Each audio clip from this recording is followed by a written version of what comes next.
welcome back to my film and TV channel. You're all staying safe and well. We've got an animation to look at today. I've seen a couple recently. This is possibly slightly weaker than the other one I watched, but today we're going to have a look at The Tiger's Apprentice. Please, if you're new to the channel, push that subscribe button, push the bell notifications, everything film and TV reviews like this, information vlogs, grown-up films, kids films, whatever. I try and put a different head on depending what I'm watching, but as long as it's entertaining, it's fine. And this is okay. This is okay. Not brilliant, but it's okay. So great to have you on board. Spread the word if you can, guys.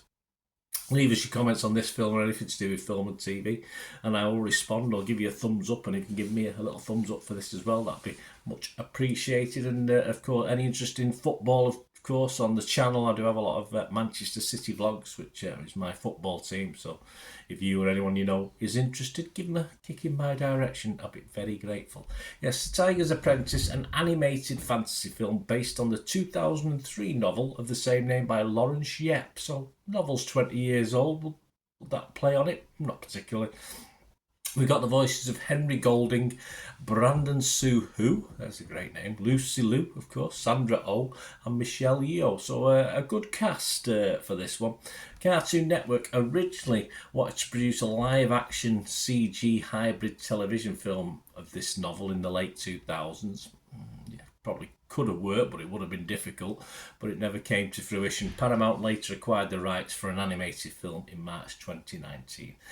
This was released on Paramount Plus on the February 2nd, 2024. So all the scores and reviews and comments I'm going to give you are around about the 4th, 5th of February 2024.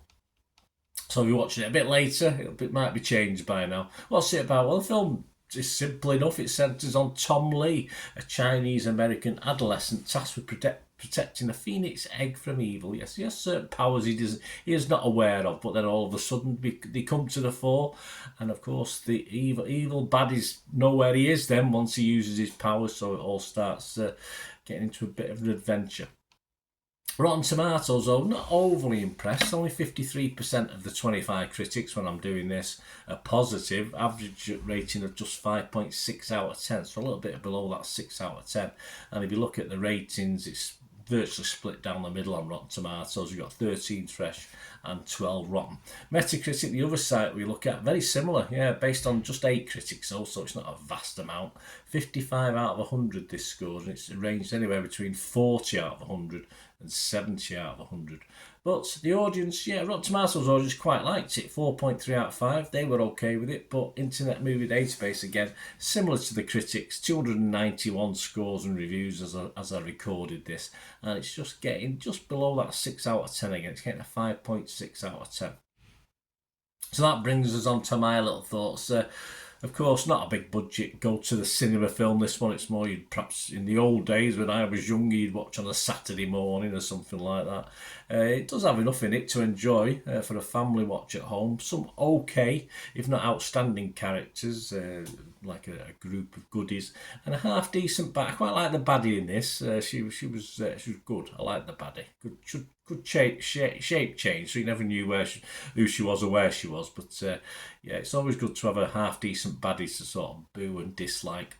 It's not really that clever enough in its lines, presentation to appeal to perhaps a teenage audience. It sort of misses out a generation. It goes from, of course, a younger element to dads and granddads and grandmums, etc.